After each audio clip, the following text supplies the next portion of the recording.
প্রথম হচ্ছে সে কিভাবে এলো, তার জামা কাপড় কি এবং তার সে কিভাবে নিজেকে নিয়ে এসছে, ক্যারি কিভাবে করেছে।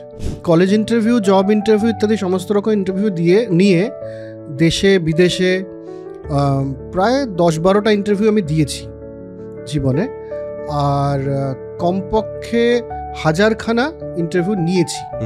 মনে হয় যে আরে অনেকেই বোধহয় ওই জিনিসটা মিস করে যাচ্ছেন, যে এক্স্যাক্টলি ইন্টারভিউতে কি করলে পরে ইন্টারভিউ ক্র্যাক করা সহজ হয়। সবচেয়ে কমন মিস্টেক একদম গোড়ার থেকে, সেটা হচ্ছে মাইন্ডসেট। জাপানের যে কোনো অফিসে ঢুকলে পরে একটা সিনিয়রিটির ওপরে ভাইস প্রেসিডেন্ট আর অ্যাবাভ তারাই শুধুমাত্র হালকা কালারের স্যুট পরে, বাকিদের সবাইকে ডার্ক স্যুট পরতে হবে। এটা ওখানকার নিয়ম। My father is an engineer, my mother is a simple housewife. শেষ হয়ে গেল কিন্তু তার ইন্টারভিউ সেখানেই।